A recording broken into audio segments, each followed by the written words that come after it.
catch!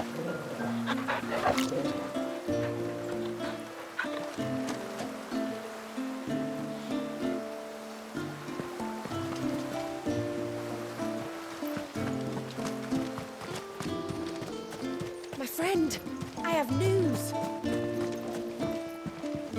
When you've decided what you want, just let me know.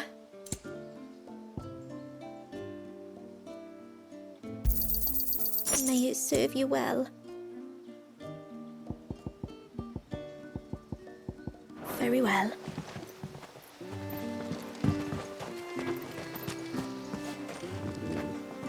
I think I might have found a way to break Talor's curse. Go on. Well, after listening to the village elders and scouring every likely-looking tome in the library, I learned that not all Tomberries are the same little green menaces we know and loathe. Apparently, a chosen few live to incredible ages and grow to many times the size of their counterparts. The folktales hold that it's the very eldest of these, the Tomberry kings, who weave the curses, and that their magics bind their victims to them, that they might continue to feed on their pain. So if we slay the one that cast the curse, the feeding will cease. But that was my thinking, yes.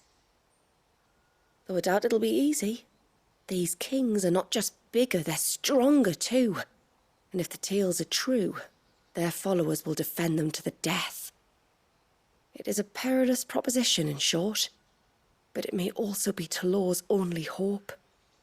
What say you? I'll do it.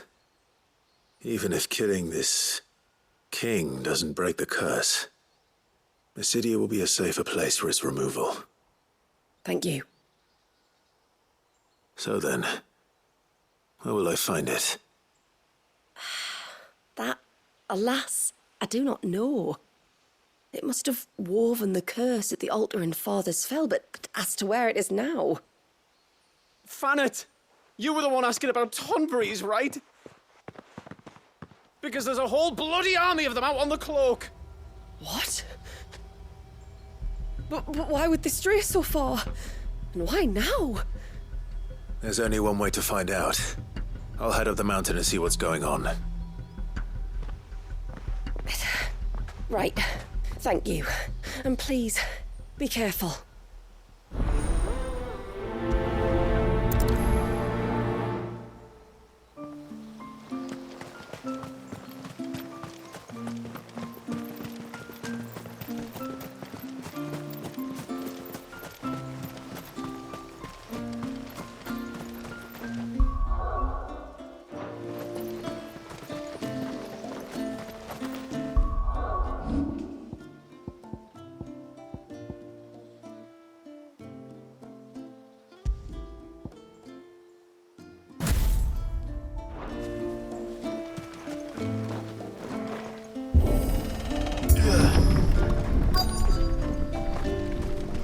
Found her. They're almost at the gate. But they won't be coming any closer.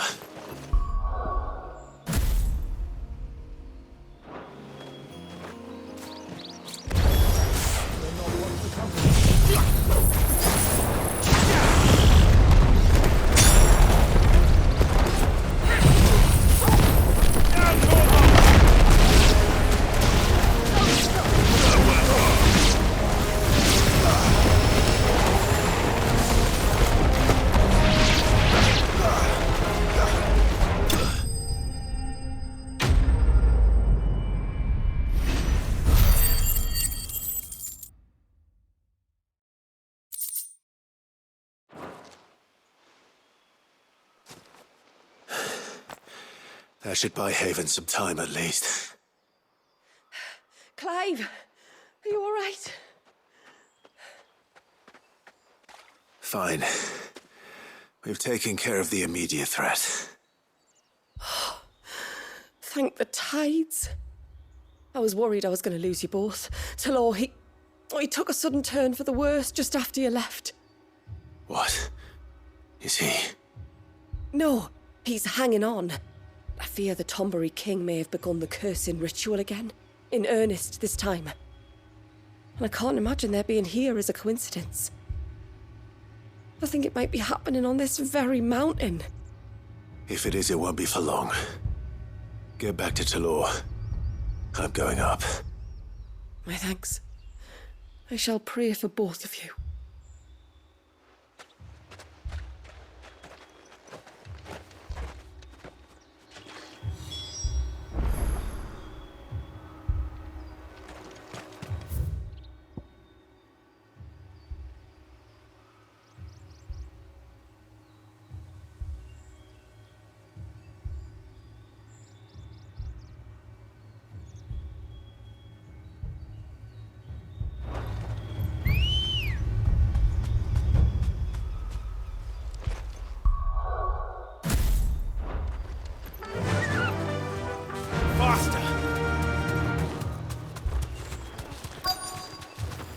More of them. Come on, then. I crave an audience with your king.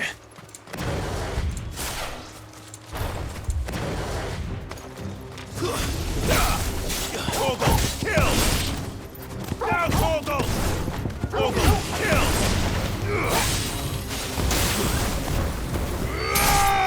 Again! All yours, Torgal!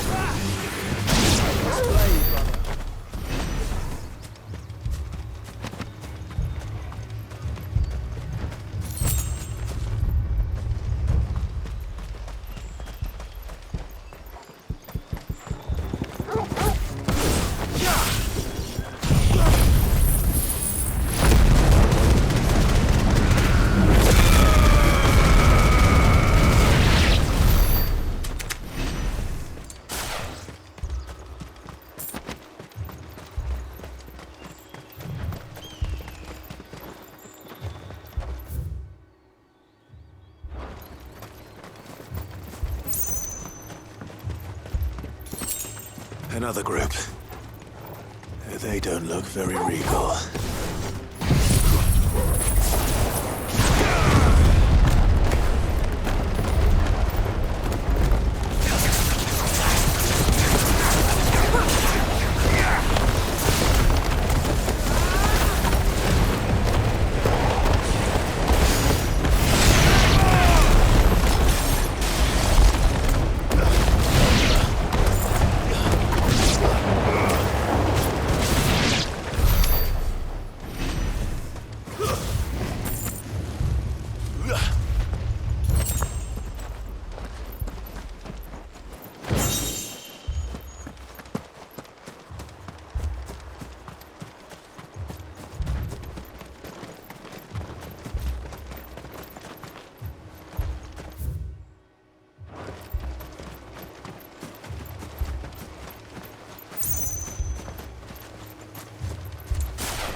Caution, brother.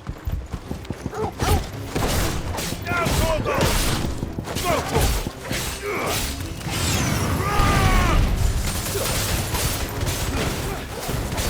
Torgal, kill! To me, boy!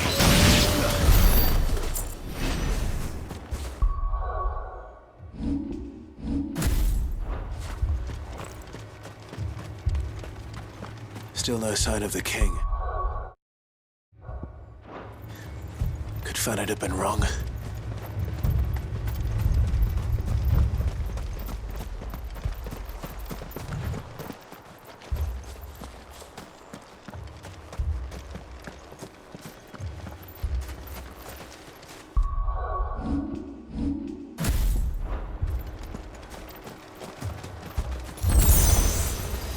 There's dozens of them.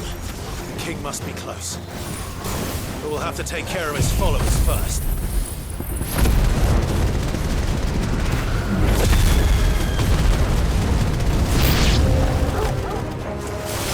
That's a lot of Tombres.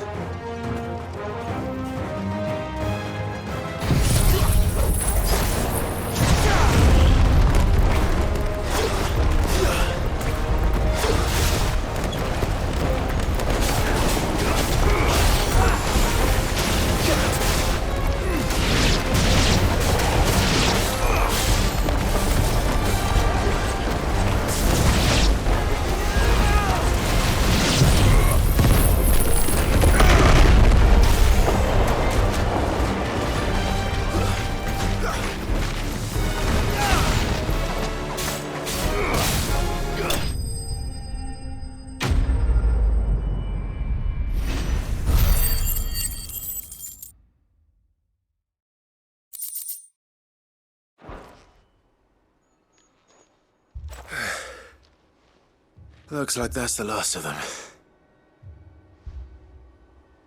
Out here, anyway. But beastmen do like dark places.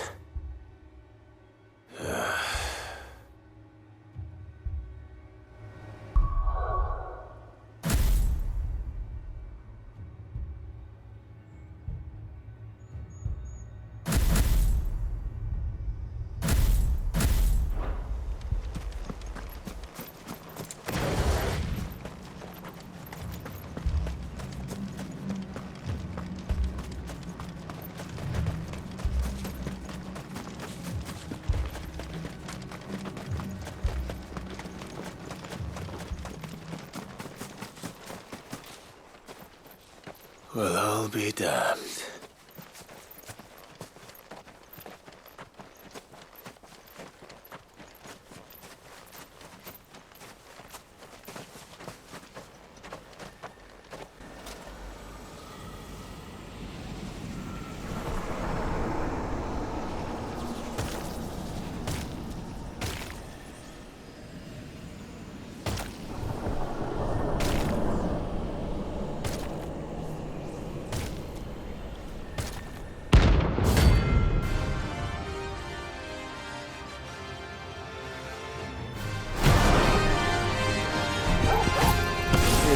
A crown. Sorry, Your Majesty, but your reign ends here.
It's done. Which means the curse should be broken. Let's see how Talor's doing.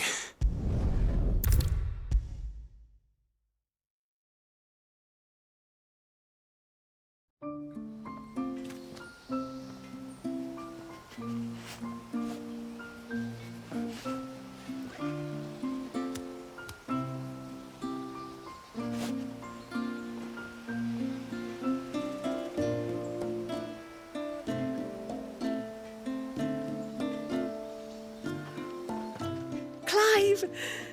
Is it done then? It is. I was going to ask if there had been any change in Talor's condition, but judging by that smile on your face, I think I already know the answer. You do? Talor! He's back!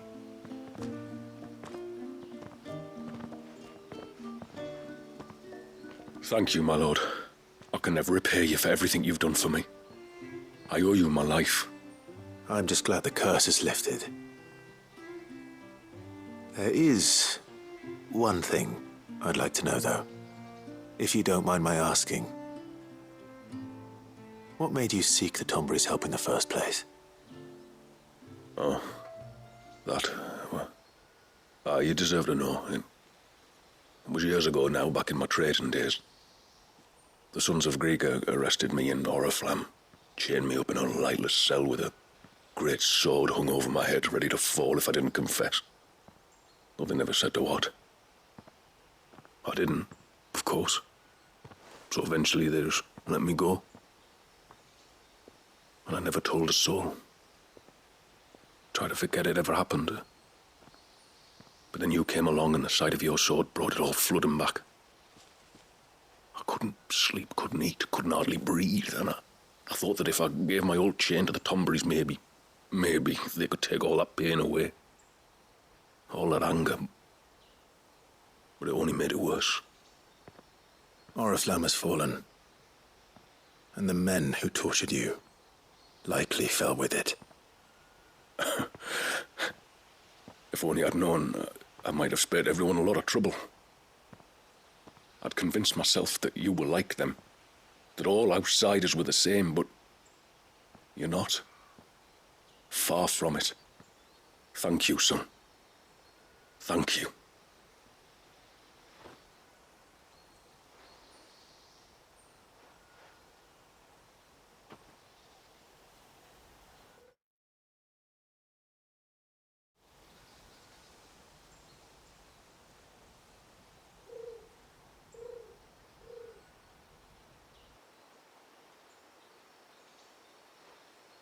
Clive, there's something I need to tell you. After we parted ways on the path to the cloak, I went straight back to Talor and explained to him what you were doing on his behalf. And just like that, his pain began to fade. What do you mean? Just like that? The Tombry King would have still been alive. I had to contend with dozens of his minions before I found him. Then perhaps one of them warned him of your coming and he broke off his ritual. Or perhaps knowing that an outsider was fighting for him was what lifted the weight from Talor's heart. I know from experience that many illnesses are not wholly physical, but of the spirit, at least in part. Was there ever really a curse then? Or was Talor simply suffering from the pain of his memories? And the guilt of what he'd done? For all the difference it makes. I suppose we'll never know. Maybe not. But this much I do know. It was your strength and your selflessness that healed his heart in the end. I'll be sure to tell my healer friend when I get home.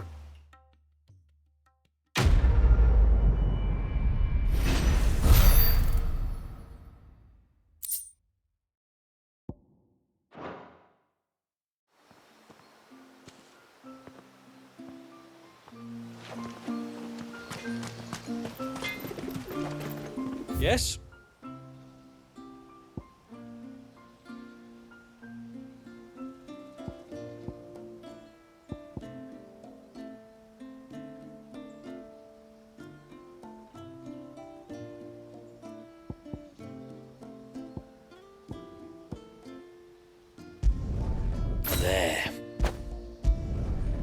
flawless. There. A good tide to you. It is good to have them back.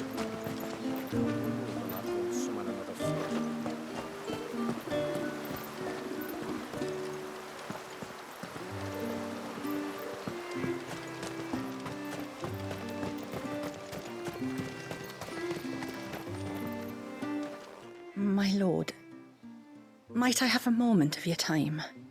I would beg of you a service. Certainly. What is it? It's a long story. But before we get to that, would I be right in thinking Lady Shula told you about the witch from the north? Yes. She said that your ancestors found her here, and that it was she who taught them the spell to stop time. She was like Wallius, you know. A dominant. The Warden of Ice. My great-grandmother suspected as much. She cared for the poor woman when the end was near.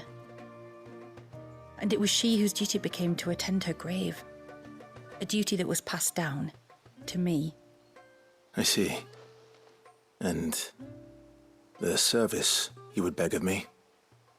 Well, until recently, the path to the grave had long been blocked by a fallen tree. But when our woodsmen finally found time to move it, we quickly realized it might have been better had they not. On trying to clear the rest of the path, you see, we discovered that a flock of bloodthirsty beasts had claimed the cliffs beyond. None of us was a match for them. But you, my lord, have proven your strength many times over. Would you drive them away for us? Of course. I'll see the path is made safe. Thank you, my lord. The grave is in a place called Witch Drop. To reach it, one must turn left at the Winged Wains, then follow the path around to the right, deep into the forest. Why so far from Haven? It was where she lived. When our ancestors first came to Mysidia, they found her there, in an old abandoned village, and it was her heartfelt wish to return there in death. So when she passed away, my great-grandmother had a stone erected for her on the cliffs overlooking the place she once called home. How thoughtful. Well then, no time like the present. Left at the ships, then round to the right, you said. Just so. Thank you once again, my lord. I will join you at the grave anon.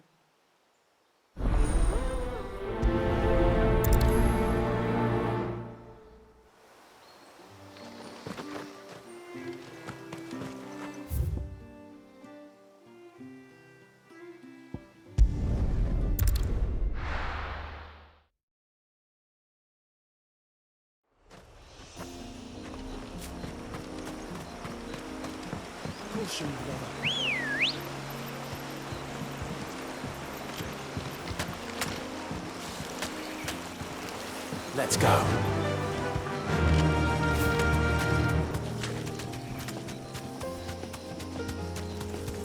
This should be the path to Witch Drop. Hungry, Torgal.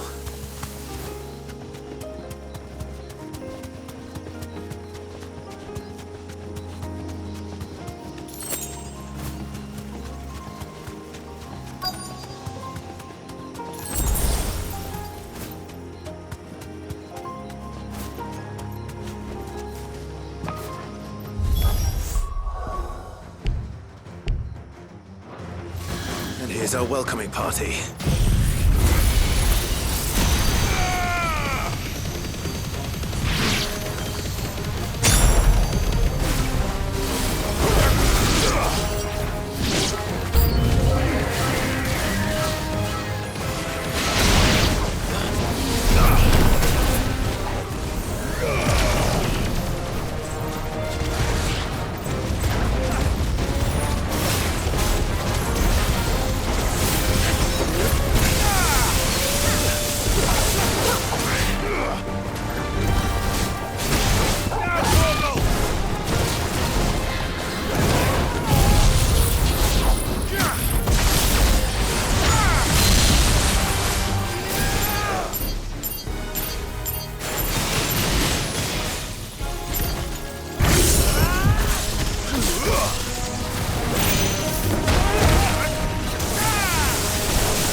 Looks like that's the last of them.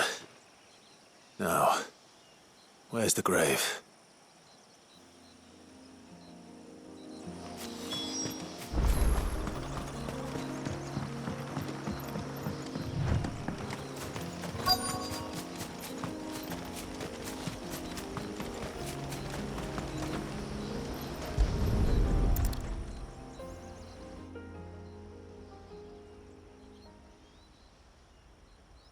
This must be it. My lord, thank you for making the path safe again. XVI. Was that her name? Yes. Hardly the most fitting tribute for a dominant, is it?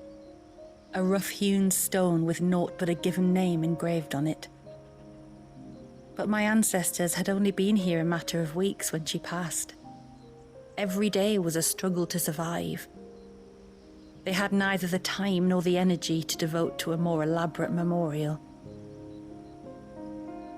Yet they spared what they could to grant her wish, that even in death she might continue to watch over her home. She lived down there then? In the ruins? That's right. They were once the living quarters for those who served up in the temple. When the Northern Thanes sent her here to weave her spell, this was where she and her retinue stayed.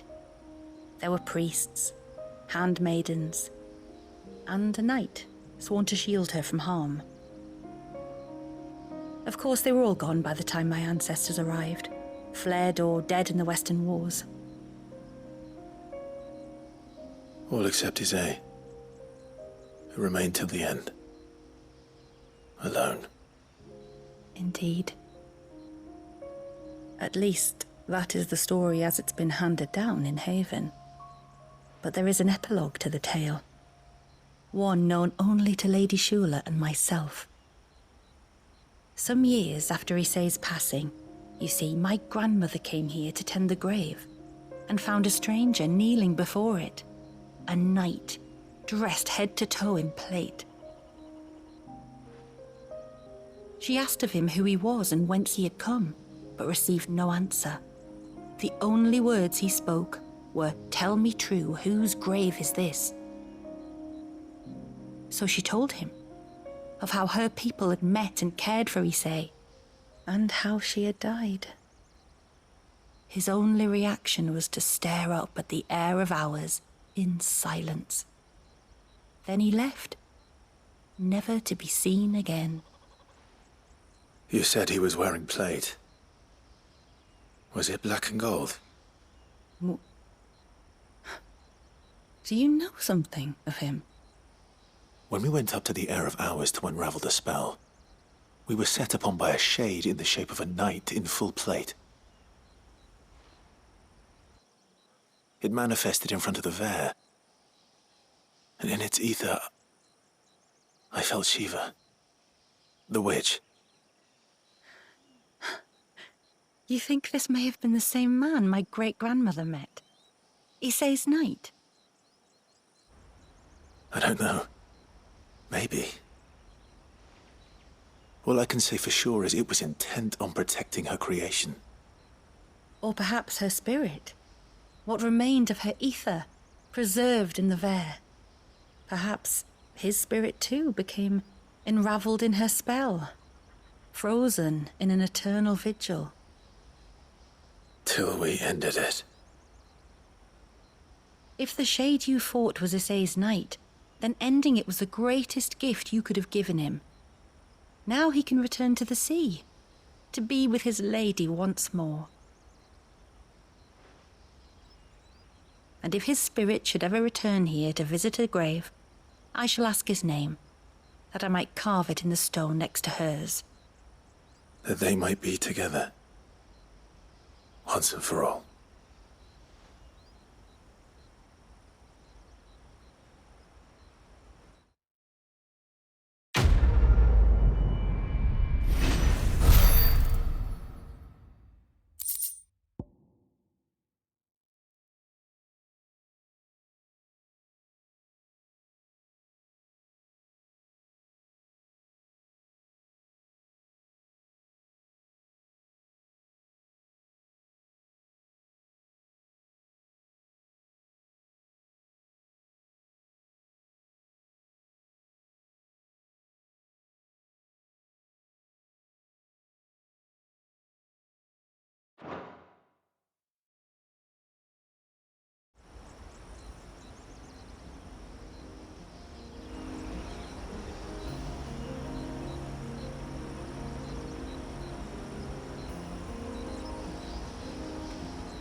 It is good to have him back.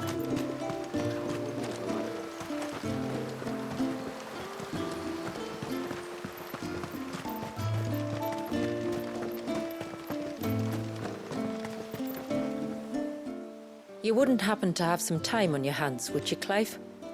Only I was wondering if you might help me with something else. Don't tell me. Another unruly dominant. Not quite, but a dangerous foe nonetheless. It promises to be quite a hunt. Care to join me?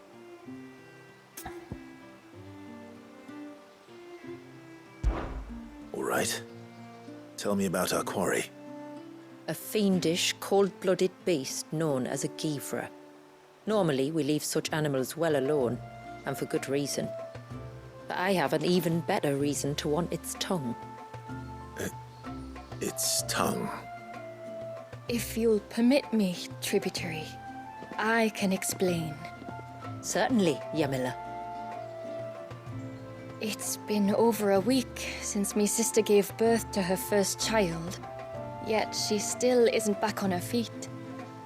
We've tried everything to restore her spirits. Physics and nostrums, the laying on of hands and of leeches, but all to no avail.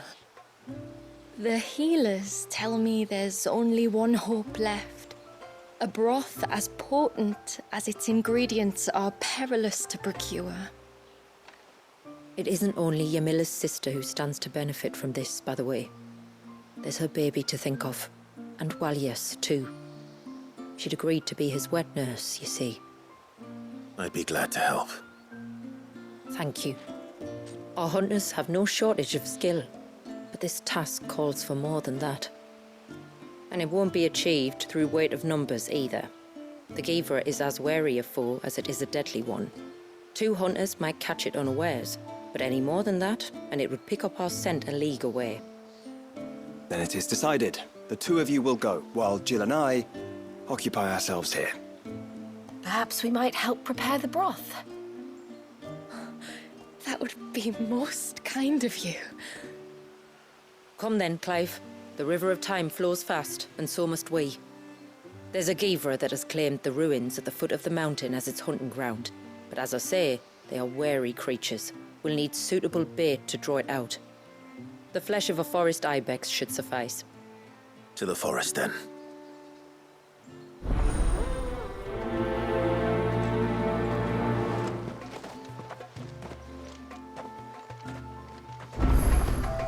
There's nothing a Givra loves more than a fat haunch of ibex. There speaks the voice.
These will do nicely.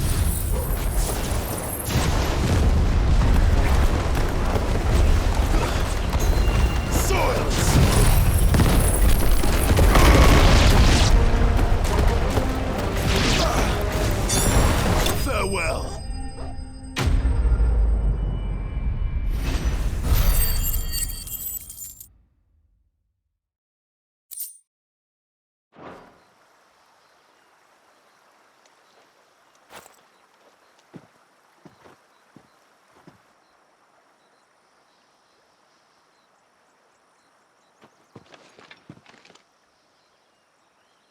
Return to the sea, and to the clouds rise again.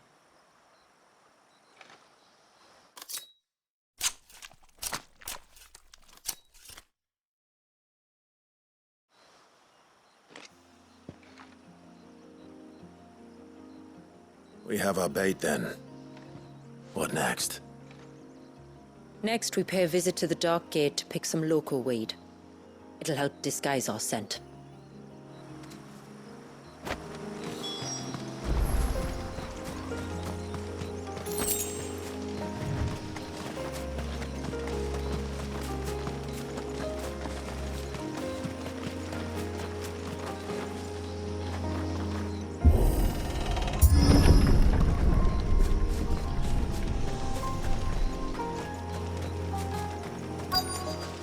There should be a sprig or two of local weed growing somewhere around here.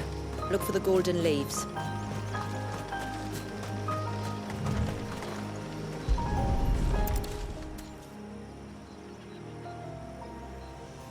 Is this it? Aye, that's the stuff. Crush the leaves between your fingertips and rub them on your clothes. If you insist.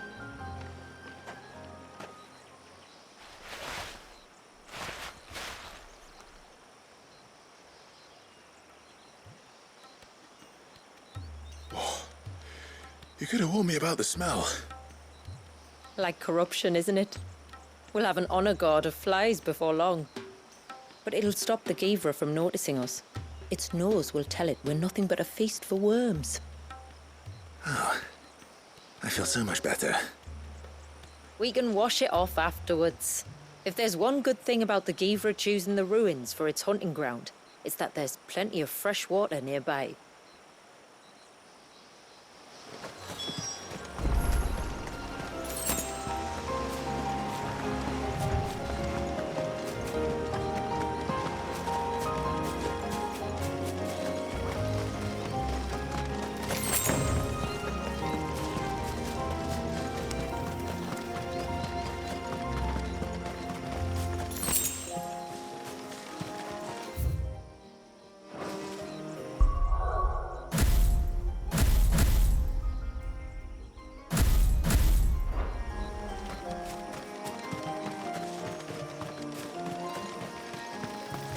Where should we lay the bait? Givras are creatures of habit. Look for some sign of its passing. It's sure to return to the same place sooner or later.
Marking its territory.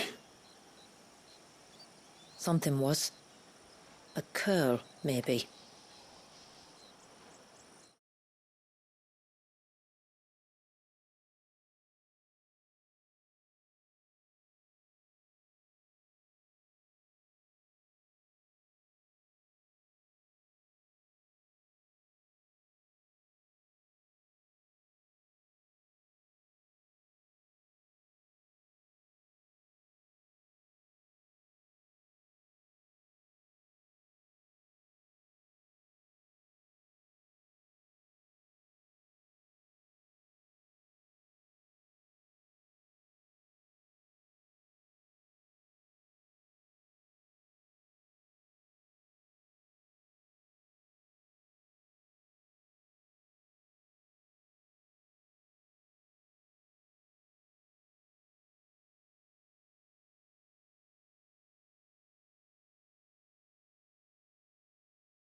Is that beast ringing?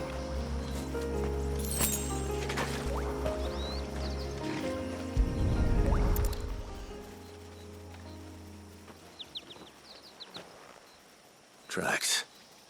But I assume they're too small to belong to a Givra. You're right. They're barely big enough to belong to a Givra's breakfast.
A fresh kill.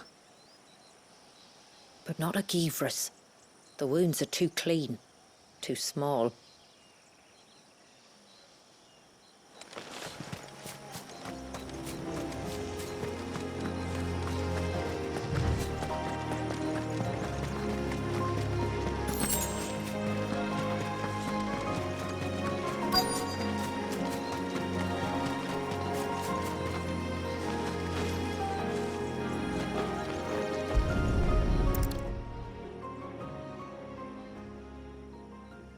These look like a predator's tracks. You can clearly make out the claws. And not just any claws. These belong to a Givra. There's no mistaking them. We'll lay the bait here. Let's hope our friend is hungry.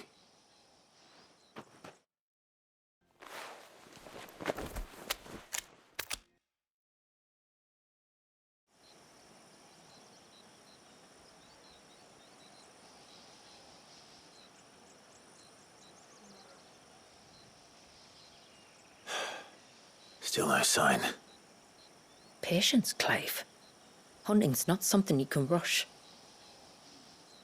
Have you stalked these beasts before? Once. Givras are fast, so the job called for a bearer. But even with my knack, it was a close-run thing. Not many leaders would take such risks for their people. Says the man who battled an icon to save a boy he barely knew. It is the way of the moats of water to use what gifts we've been given for the good of all. And I gather it's your way too. It was Sid, the man whose name I bear. He fought for his people and their future with every fiber of his being. And I'm just following in his footsteps. In many ways, you remind me of him. Me? You're confusing daring with desperation. Quiet. Something's coming.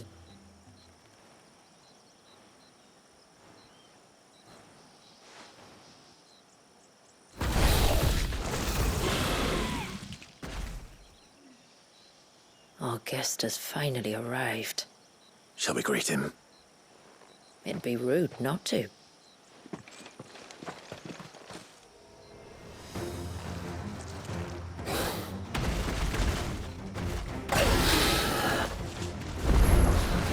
Don't let it escape!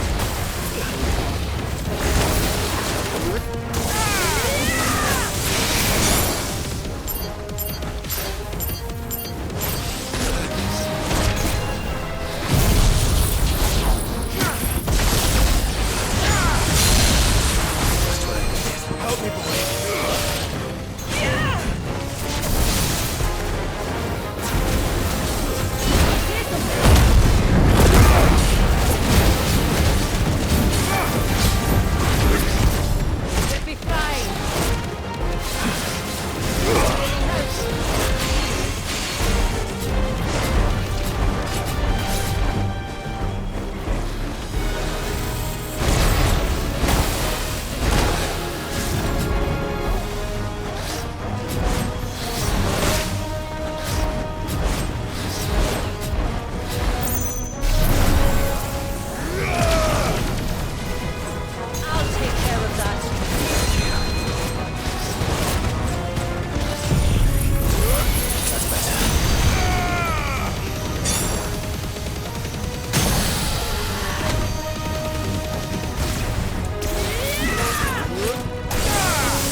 You weren't exaggerating when you said they were dangerous.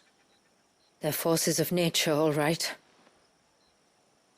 And with this one's passing, the river of life has calmed.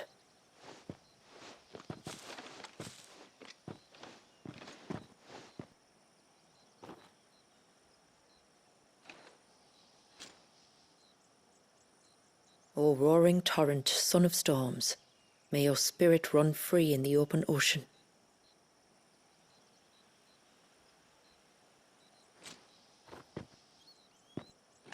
This flesh I claim, that your gifts might rain down upon us this day, and our river flow in spate once more.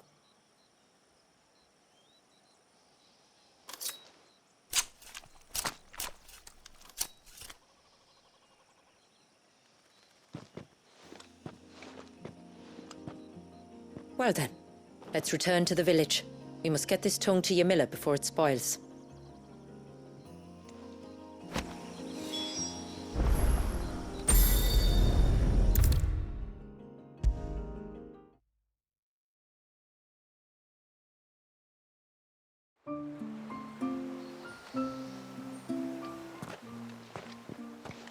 Tributary, my lord. Did all proceed as planned? It did. Here. 1 Geaver tongue, as promised.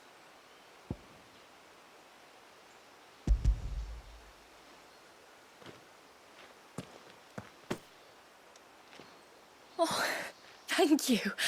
I shall add it to the broth at once. By your leave, tributary. If there is anything else that we can do to help, you need only ask. No, no. You've already done more for my family than I can ever repay.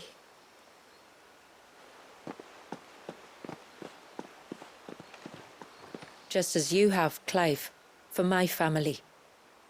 I only regret that I have nothing to offer you in return but my gratitude. It's more than enough. Besides, I'm no less grateful to you. For what? For welcoming my friends and I into your midst. For showing us how your people live. For reminding me that the world we strive to create, where bearers can live alongside their fellow men in peace and comfort, is no mere fantasy. I'd hardly call it comfort. Every day is a struggle. Though we do at least struggle together, it's true. As must we all.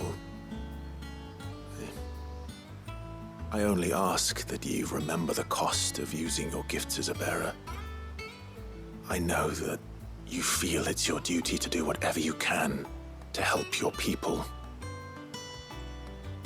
But you have a child to think about now. And Wallis has lost enough. I shall bear that in mind. That's all I ask. Oh, and if there is anything else that we can do to help, well, you know. Thank you. Truly.